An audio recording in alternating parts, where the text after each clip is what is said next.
Shalom, shalom. Shalom, fils de Dieu. Shalom, enfant de Dieu. Que la gloire du Seigneur soit sur vos vies. Dans le nom puissant de Jésus-Christ de Nazareth. Bien-aimés, l'enseignement du jour s'intitule « Comment identifier notre vie à Christ ». Bien-aimé, le Seigneur a dit dans sa parole que le malheur atteint souvent le ciel, mais l'Éternel l'en délivre toujours. Bien-aimé, le Seigneur a dit qu'il part et qu'il nous enverra le Saint-Esprit. Et que c'est le Saint-Esprit qui nous enseignera toutes choses. Ainsi, sur cette parole, je prie que ce petit enseignement vous permette de le rechercher en esprit et en vérité. Parce que c'est seulement en esprit et en vérité qu'on peut se rapprocher du Seigneur. Donc je reprends le titre de cet enseignement du jour qui s'intitule « Comment identifier notre vie à Christ ?» Parce que nous devons être comme Christ. Et je commence la lecture. Avant de commencer la lecture, je veux dire d'abord que le Seigneur Jésus-Christ a traversé des épreuves, mais c'était sa destinée. Il fallait qu'il vienne en chair, se sacrifier, que son sang coule, afin qu'aucun autre sacrifice ne se fasse, afin qu'aucun autre sacrifice de sang ne se fasse encore sur cette terre. Parce que dans l'Ancien Testament, c'était des sacrifices de sang.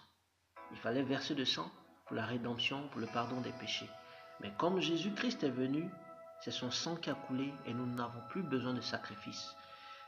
Comme le font certains, ils font des sacrifices de moutons, sacrifices de poulets. Nous n'en avons pas besoin en tant qu'enfants de Dieu. Nous n'avons pas besoin d'aller déposer des choses à des carrefours. Nous n'en avons vraiment pas besoin, car notre Dieu est esprit et vérité. Et si l'esprit est vérité, nous n'avons pas besoin de matériel, nous n'avons pas besoin de quelque chose de tangible que nous allons mettre sur le sol ou verser du sang. Bien-aimés, identifions notre vie à Christ. C'est à lui que nous devons ressembler pour que nous puissions hériter du royaume des cieux.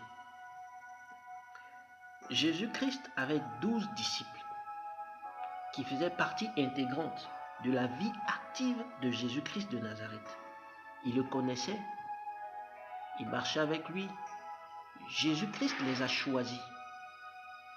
Nous, généralement, nous ne choisissons pas nos parents. Nous choisissons quand même nos amis. Nos parents, nous ne les choisissons pas.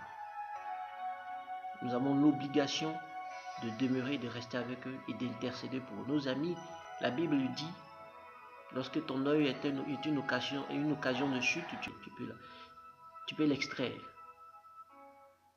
C'est une manière de parler pour dire que lorsque quelque chose ne va pas autour de toi, il faut t'en débarrasser.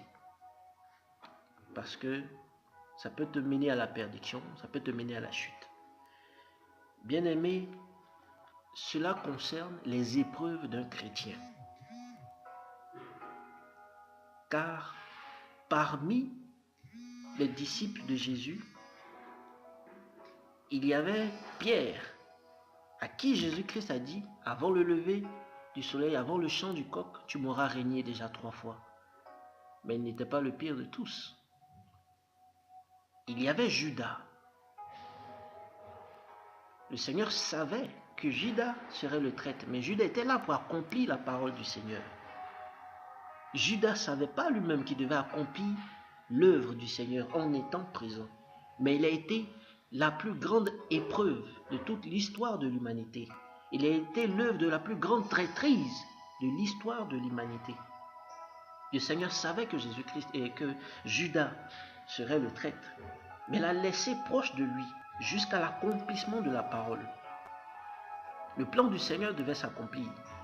Et par la main de Judas, Jésus-Christ a été trahi. Ce que je veux dire, c'est qu'autour de nous, il y a des gens qui sont l'objet, des agents conscients ou inconscients du diable, qui travaillent pour le monde des ténèbres, qui peuvent aller vous vendre chez les féticheurs, peuvent aller vous vendre chez les mystiques, peuvent vous traiter d'une certaine manière qui n'a pas de sens. Mais sachez une chose, c'est l'épreuve que le Seigneur met devant vous. Ne les méprisez pas. priez seulement pour résister, car le Seigneur dit résistez au diable et il fuira loin de vous. Ceci étant, je commence la lecture dans Matthieu 26, verset 42.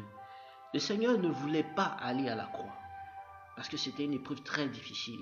Ton corps va en pâtir. Le Seigneur savait que c'était quelque chose de dur. Mais il fallait qu'il passe par là. Et c'est Judas qui a été la main du diable. Judas après qui s'en est suicidé. Judas l'a traité et Jésus-Christ est allé à la croix. C'était l'accomplissement de la parole de Dieu. Il fallait qu'il aille à la croix. Et il a dit dans Matthieu 26 au verset 42 qui dit ceci.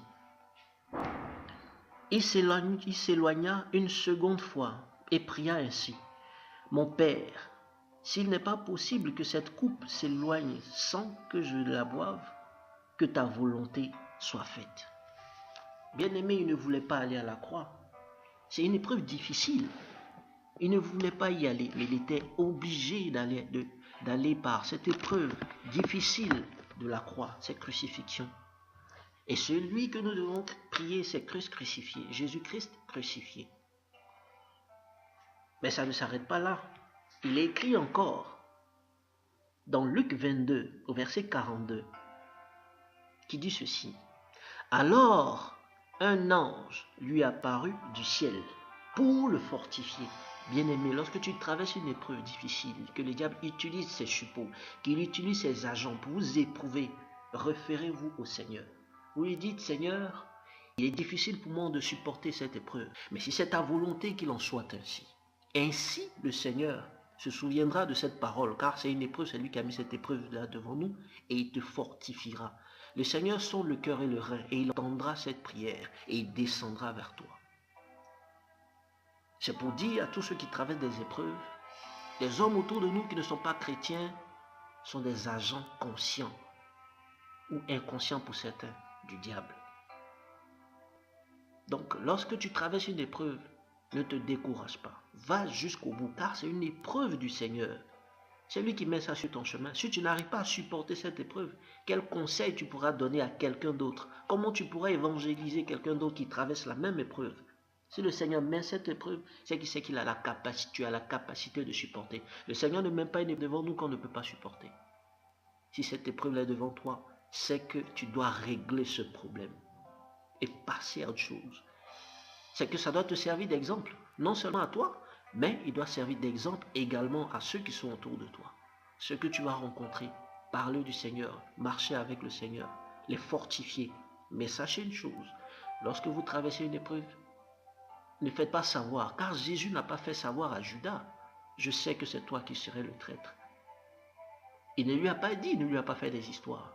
Donc demeurez dans le secret, intercédez jusqu'à la fin, afin que vous soyez bénis. Bien-aimés, le Seigneur est vivant, sa volonté ne change pas, sa parole ne change pas, et que le Seigneur se souvienne de vous. Mais soyez fortifiés, afin que le Seigneur descende vers vous au nom de Jésus. Et je prie maintenant que sa gloire resplendisse sur vous et que sa volonté se fasse dans le nom puissant de Jésus-Christ de Nazareth. Soyez fortifiés et soyez bénis. Au nom de Jésus-Christ. Amen.